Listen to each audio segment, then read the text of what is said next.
स्वागत है। आज हम गैरी केलर और जे पापासान की किताब द वन थिंग के जो मुख्य विचार हैं उन पे थोड़ी गहराई से बात करने वाले हैं। ये किताब ना एक बड़े ही सीधे साधे लेकिन बहुत बहुत पावरफुल सिद्धांत पर आधारित है। बिल्कुल। और इसका जो मूल मंत्र है वो यही है कि अगर आपको असाधारण मतलब एक्स्ट्राऑर्डिनरी रिजल्ट्स चाहिए तो बस उस एक सबसे जरूरी चीज पर फोकस करना होगा। वो एक चीज जिसे करने से बाकी सब कुछ या तो आसान हो जाए या फिर शायद उसकी जरूरत ही ना रहे। सही। तो आज की हमारी चर्चा का मिशन यही समझना है कि कैसे अपने फोकस को बिल्कुल साध कर सरल बनाकर हम बड़े लक्ष्य हासिल कर सकते हैं। और इसके लिए हमारे पास इस किताब का सार मौजूद है। ठीक है, तो चलिए फिर शुरू करते हैं। किताब खोलते ही एक बात जो मुझे बहुत सोचने पर मजबूर कर गई वो ये थी। किताब कहती है अगर आप हर चीज पर ध्यान देंगे या हर चीज के पीछे भागेंगे तो आप किसी एक चीज में भी महान नहीं बन पाएंगे। ये कितनी बड़ी बात है ना। आजकल तो हम सब कुछ करना चाहते हैं एक साथ। बिल्कुल। और यहीं से ना वो जो आम धारणाएं हैं जिनको किताब झूठ कहती है उनकी परतें खुलना शुरू होती हैं। ये वो सोच है, वो मिथक हैं जो हमें असल में आगे बढ़ने से वो असाधारण नतीजे पाने से रोकते हैं। अच्छा, तो ये झूठ क्या है? पहला झूठ कौन सा जैसे किताब उजागर करती है? पहला और शायद सबसे बड़ा झूठ कि हर काम बराबर जरूरी होता है। हाँ, ये तो रोज की कहानी है। हमारी टू डू लिस्ट को देखें तो यही लगता है 100 चीजें लिखी होती हैं और लगता है सब आज ही करना है। एग्जैक्टली। वो लिस्ट हमें अक्सर डुबो देती है। लगता है कि हर टिक मार्क जरूरी है, पर सच ये है, और ये पेरेटो प्रिंसिपल 80-20 रूल से भी जुड़ता है, कि आपके नतीजों का 80% हिस्सा वो अक्सर आपके सिर्फ 20% कामों से आता है। मतलब गिनती के कुछ काम ही असल में असली फर्क लाते हैं। अच्छा, 80-20 रूल, हाँ सुना है इसके बारे में। तो मतलब ज्यादातर काम जो हम करते हो उतने जरूरी नहीं होते। हाँ, उतने जरूरी नहीं होते जितने वो लगते हैं। किताब इसे एक बड़े अच्छे उदाहरण से समझाती है। सोचिए, बिखरी हुई धूप है, वो शायद ही किसी कागज को जला पाएगी। सही बात है। लेकिन अगर आप एक मैग्नीफाइंग ग्लास लें और उस धूप को एक छोटे से बिंदु पर फोकस करें तो आग लग जाएगी। बिल्कुल वही सिद्धांत यहाँ लागू होता है। अपनी एनर्जी, अपना टाइम उसे बिखेरने के बजाय उनको चुनिंदा सबसे महत्वपूर्ण कामों पर फोकस करें। सिद्धांत सरल है, कम काम करो लेकिन सही काम करो। वाह, ये तो सोचने का नजरिया ही बदल देता है। कम करो पर सही करो। ठीक है, तो फिर अगला झूठ मल्टीटास्किंग के बारे में क्या? आजकल तो ये एक स्किल माना जाता है, रिज्यूमे में लिखते हैं लोग। हाँ, लिखते हैं, और शायद ये आज के दौर का सबसे बड़ा भ्रम है। किताब इसे पूरी तरह से नकारती है। पूरी तरह से? लेकिन क्यों? हमें तो लगता है हम एक साथ 2-3 काम निपटा लेते हैं। लगता है, पर किताब कहती है कि असल में आप मल्टीटास्किंग नहीं कर रहे होते, आप टास्क स्विचिंग कर रहे होते हैं। मतलब एक काम से दूसरे पे कूदना, फिर वापस आना। और हर बार जब आप स्विच करते हैं तो आपका दिमाग थोड़ा समय और एनर्जी लेता है दोबारा फोकस बनाने में। नतीजा, कोई भी काम उतनी गहराई, उतनी क्वालिटी से नहीं हो पाता। ये तो है। ध्यान बढ़ जाता है और गलतियां होने का चांस भी बढ़ जाता है शायद। बिल्कुल, गलतियां बढ़ती हैं, समय ज्यादा लगता है और जो काम की क्वालिटी है वो गिर जाती है। तो मल्टीटास्किंग का मतलब है एक साथ कई काम अधूरे ढंग से करना। असली फोकस और सचमुच बेहतरीन काम के लिए एक समय में केवल एक सबसे महत्वपूर्ण काम पर ध्यान देना जरूरी है। ओके, तो मल्टीटास्किंग भी एक झूठ है। ठीक है, अब आते हैं तीसरी बात पर, अनुशासन बनाम आदत। ये भी बड़ा दिलचस्प पॉइंट है। हमें हमेशा लगता है कि जो सफल लोग होते हैं वो पता नहीं कितने अनुशासित होते होंगे, फौलादी इरादे वाले। हाँ, ये एक आम छवि है। हम सोचते हैं कि उन्हें रोज सुबह उठकर खुद को धकेलना पड़ता होगा, जबरदस्त इच्छा शक्ति लगानी पड़ती होगी। पर किताब एक अलग नजरिया देती है। वो कहती है कि सफलता के लिए आपको सुपर अनुशासित होने की जरूरत नहीं है हर वक्त। अच्छा, तो फिर क्या चाहिए? जरूरत है सही आदतें बनाने की, कुछ चुनिंदा शक्तिशाली आदतें। देखिए, अनुशासन जरूरी है, लेकिन सिर्फ तब तक जब तक वो काम आदत न बन जाए। एक बार कोई चीज आदत बन गई, फिर उसे करने के लिए उतनी इच्छा शक्ति या अनुशासन की जरूरत नहीं पड़ती। वो ऑटो पायलट पर होने लगता है। जैसे सुबह उठकर ब्रश करना, हमें सोचना नहीं पड़ता है ना। बिल्कुल, वो आदत बन चुकी है। तो सफल लोग क्या करते हैं? वो अनुशासन का इस्तेमाल करते हैं सही आदतें बनाने के लिए, और फिर वो आदतें उन्हें आगे ले जाती हैं। जैसा कि कहा गया है, डिसिप्लिन एक शुरुआत है, आदत बनना असली जीत है। आदतें हमें आगे बढ़ाती हैं। सिर्फ इच्छा शक्ति के भरोसे हम ज्यादा दूर नहीं जा सकते। इच्छा शक्ति तो एक लिमिटेड रिसोर्स है, वो दिन भर में ही खत्म हो जाती है। वाह, ये तो बहुत बड़ी राहत की बात है। मतलब रोज फौलादी बनने की जरूरत नहीं, बस शुरू में मेहनत करके आदत डालनी है। क्या बात है। अच्छा, किताब में और भी कुछ झूठ है ना, जैसे इच्छा शक्ति हमेशा उपलब्ध होती है। हाँ, ये भी एक मिथक है। इच्छा शक्ति, जैसा मैंने कहा, एक बैटरी की तरह है। सुबह चार्ज रहती है, पर जैसे जैसे दिन बीतता है, फैसले लेते हैं, मुश्किल काम करते हैं, वो डिस्चार्ज होती जाती है। इसलिए किताब सलाह देती है कि अपना सबसे ज़रूरी काम, अपनी वन थिंग, दिन में तब करें जब आपकी इच्छा शक्ति सबसे ज़्यादा हो। आमतौर पर सुबह, उसे बाद के लिए न टालें। ये तो बहुत प्रैक्टिकल टिप है। सुबह सबसे मुश्किल या जरूरी काम निपटा लो, ठीक है। और वो वर्क लाइफ बैलेंस वाली बात, उसे भी किताब एक मिथक बताती है। ये थोड़ा चौंकाने वाला है, सब लोग तो बैलेंस के पीछे ही भाग रहे हैं। हाँ, ये थोड़ा कंट्रोवर्शियल लग सकता है।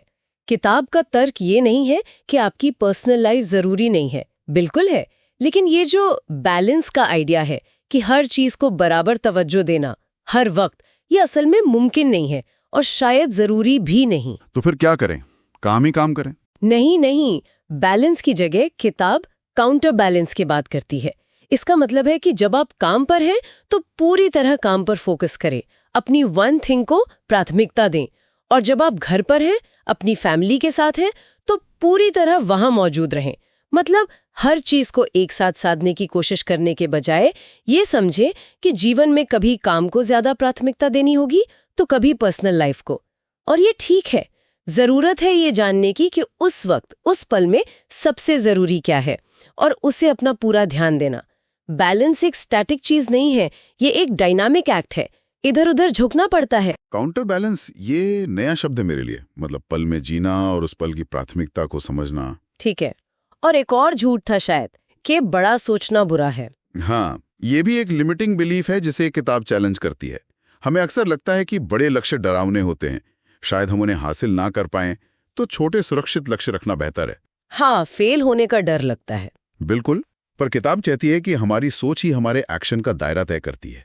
अगर हम छोटा सोचेंगे तो हमारे एक्शन भी छोटे होंगे और नतीजे भी छोटे ही मिलेंगे। बड़े लक्ष्य हमें बड़ा सोचने और बड़ा करने के लिए प्रेरित करते हैं।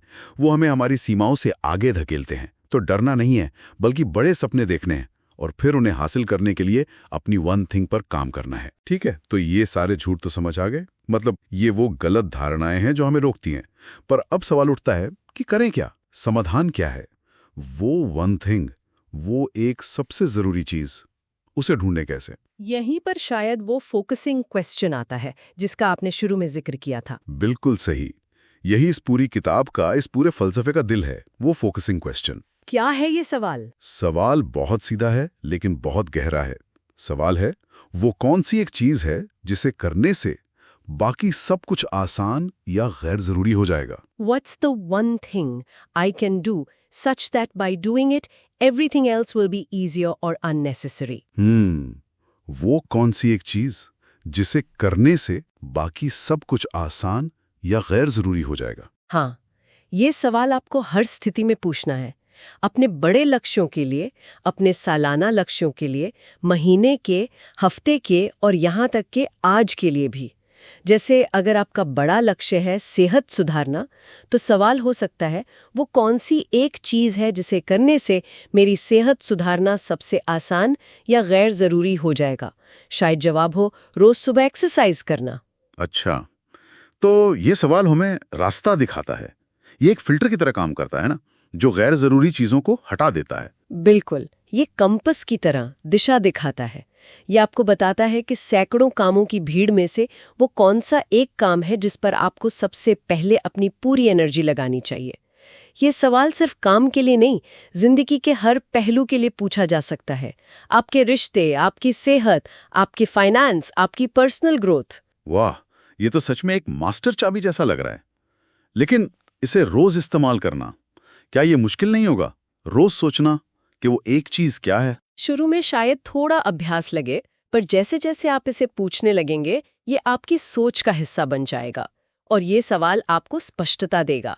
सोचिए, अगर आप हर सुबह उठकर बस ये एक सवाल पूछ लें कि आज वो कौन सी एक चीज है जिसे करने से मेरा ये हफ्ता या ये महीना सफल हो जाएगा, तो आपका पूरा दिन कितना फोकस्ड हो सकता है। ये बात तो है, क्लैरिटी आ जाएगी कि आज करना क्या है सबसे पहले। ठीक है, फोकसिंग क्वेश्चन समझ गया। अब आपने कहा कि इसे बड़े लक्ष्यों से लेकर आज तक लाना है, वो कैसे करते हैं? मान लीजिए मेरा 5 साल का लक्ष्य है, उसे आज के एक्शन से कैसे जोड़ें? हाँ, ये बहुत जरूरी है। इसे किताब goal setting to the now कहती है, मतलब लक्ष्य निर्धारण को वर्तमान तक लाना। तरीका यह है कि आप अपने सबसे दूर के लक्ष्य से शुरू करें। मान लीजिए आपका 5 साल का लक्ष्य है अपनी इंडस्ट्री में एक जाना माना एक्सपर्ट बनना। ओके, मान लिया। तो अब आप फोकसिंग क्वेश्चन पूछेंगे, अगले 5 सालों में वो कौन सी एक चीज है जिसे करने से मेरा एक्सपर्ट बनना आसान या गैर जरूरी हो जाएगा? शायद जवाब आता है कि आपको एक खास स्किल में महारत हासिल करनी है या एक बहुत प्रभावशाली किताब लिखनी है। मान लेते हैं किताब लिखना। ठीक है, 5 साल का लक्ष्य हुआ किताब लिखना। अब सवाल को इस साल पर लाइए। इस साल वो कौन सी एक चीज है जिसे करने से मेरी किताब लिखना आसान या गैर जरूरी हो जाएगा? शायद जवाब हो कि इस साल मुझे रिसर्च पूरी करनी है और पहला ड्राफ्ट खत्म करना है। ओके, इस साल का लक्ष्य पहला ड्राफ्ट। अब इसे इस महीने पर लाइए। इस महीने वो कौन सी एक चीज है जिसे करने से मेरा पहला ड्राफ्ट लिखना आसान या गैर जरूरी हो जाएगा? शायद जवाब हो कि मुझे रोज सुबह 2 घंटे लिखने की आदत डालनी है। आदत डालना। हाँ। और फिर इस हफ्ते वो कौन सी एक चीज है जिसे करने से रोज सुबह लिखने की आदत डालना आसान या गैर जरूरी हो जाएगा? शायद जवाब हो कि मुझे अपना राइटिंग स्पेस तैयार करना है और सुबह का अलार्म सेट करना है। और फिर आज पर। हाँ, आखिर में आज पर। आज वो कौन सी एक चीज है जिसे करने से मेरा राइटिंग स्पेस तैयार करना आसान या गैर जरूरी हो जाएगा? शायद जवाब हो कि आज मुझे वो टेबल और कुर्सी ऑर्डर करनी है। वाह! तो मतलब 5 साल के बड़े लक्ष्य से शुरू करके हम आज के एक छोटे करने लायक काम तक पहुंच गए, टेबल कुर्सी ऑर्डर करना। एग्जैक्टली इसी को कहते हैं goal setting to the now.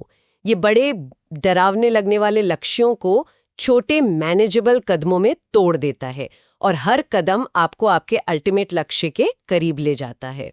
आपका आज का वन थिंग आपके सबसे बड़े लक्ष्य से जुड़ा होता है। ये तो कमाल का तरीका है। इससे लक्ष्य बस ख्याली पुलाव नहीं लगते, बल्कि हकीकत बनते नजर आते हैं।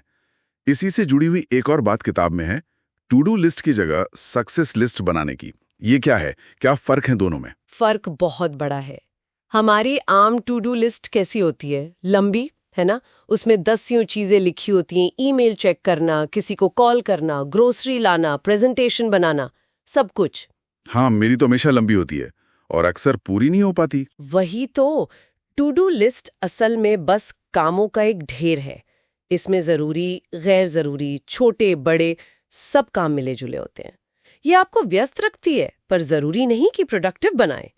सक्सेस लिस्ट इसके उलट है। ये 80-20 रूल और फोकसिंग क्वेश्चन पर आधारित है।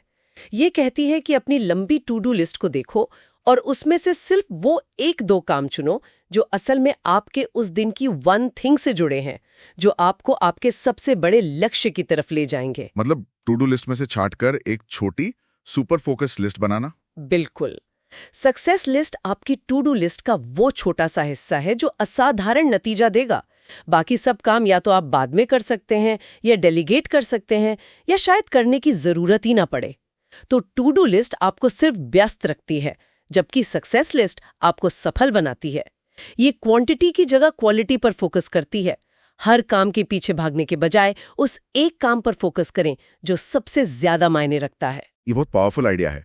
मतलब रोज अपनी टू डू लिस्ट को देखकर पूछना, इसमें से मेरी सक्सेस लिस्ट क्या है, आज का मेरा वन थिंग कौन सा आइटम है। हाँ, और फिर उस एक आइटम को सबसे पहले करना। ठीक है, तो हमने समझ लिया कि वन थिंग क्या है, उसे ढूंढने के लिए फोकसिंग क्वेश्चन कैसे पूछना है, उसे वर्तमान से कैसे जोड़ना है और टू डू लिस्ट की जगह सक्सेस लिस्ट कैसे बनानी है। लेकिन जानने और करने में फर्क होता है। इसे अमल में कैसे लाएं, रोजमर्रा की भागदौड़ में ये सब कैसे करें? यहाँ पर शायद टाइम ब्लॉकिंग का रोल आता है। बिल्कुल सही पकड़ा आपने। टाइम ब्लॉकिंग इस पूरे सिस्टम को एक्शन में लाने का तरीका है। ये वो पुल है जो इरादे को नतीजों से जोड़ता है। तो ये टाइम ब्लॉकिंग है क्या चीज, कैसे करते हैं इसे? टाइम ब्लॉकिंग का मतलब है अपने सबसे जरूरी काम यानी अपनी वन थिंग के लिए अपने कैलेंडर में पहले से ही एक निश्चित समय ब्लॉक कर देना। जैसे अपॉइंटमेंट फिक्स करते हैं ना डॉक्टर के साथ, वैसे ही। अच्छा, मतलब कैलेंडर में लिख देना कि सुबह 9 से 11 बजे तक मैं सिर्फ अपनी वन थिंग पर काम करूंगी। हाँ बिल्कुल। और ये सिर्फ लिखना नहीं है, उस ब्लॉक किए हुए समय की हर कीमत पर रक्षा करनी है। ये आपका सबसे पवित्र समय है। उस दौरान कोई मीटिंग नहीं, कोई फोन कॉल्स नहीं, कोई ईमेल चेक नहीं करना, कोई सोशल मीडिया नहीं। दरवाजा बंद कर लें या टीम को बता दें कि आपको डिस्टर्ब ना किया जाए। वो समय सिर्फ और सिर्फ आपकी वन थिंग के लिए है।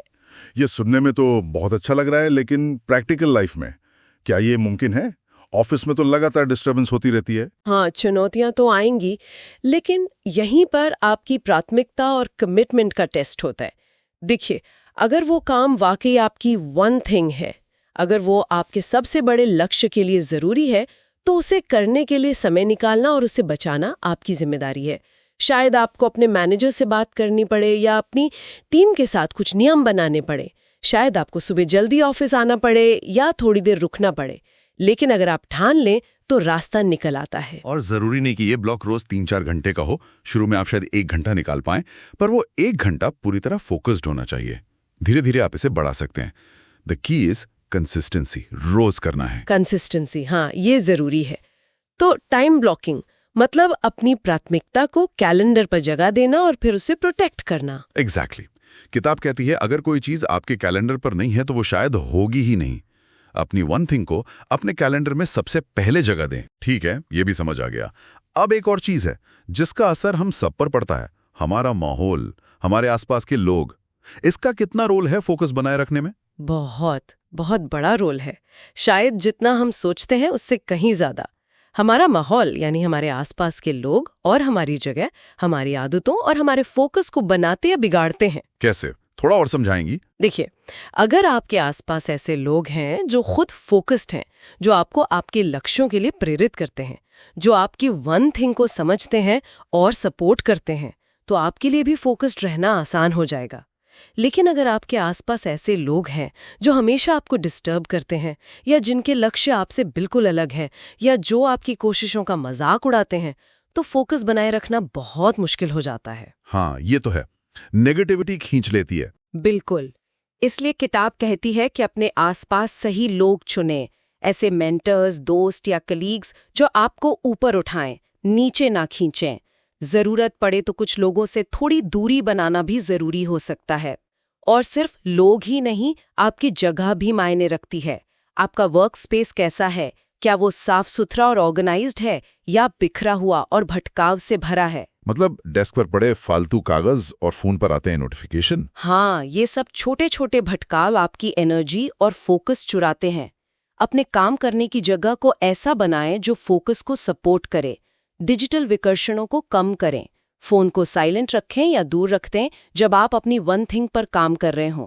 सादगी अपनाएं। सही बात है, माहौल को अपने पक्ष में करना ये भी जरूरी है, लोग और जगह दोनों। तो अगर अब हम पूरी बात को समेटने की कोशिश करें तो द वन थिंग का जो सार है वो कुछ मुख्य सिद्धांतों पर टिका है। हाँ बिल्कुल। पहला, समझे कि हर काम बराबर नहीं होता। परेटो प्रिंसिपल याद रखें, कुछ ही काम असल में मायने रखते हैं। दूसरा, मल्टीटास्किंग एक मिथक है। एक समय में एक ही काम पर फोकस करें, खासकर अपनी वन थिंग पर। तीसरा, अनुशासन से ज्यादा शक्तिशाली हैं आदतें। अनुशासन का इस्तेमाल सही आदतें बनाने के लिए करें। चौथा, इच्छा शक्ति लिमिटेड है, अपनी वन थिंग तब करें जब आपकी एनर्जी सबसे ज्यादा हो। पांचवा, वर्क लाइफ बैलेंस की जगह काउंटर बैलेंस पर ध्यान दें। हर पल की प्राथमिकता को समझें।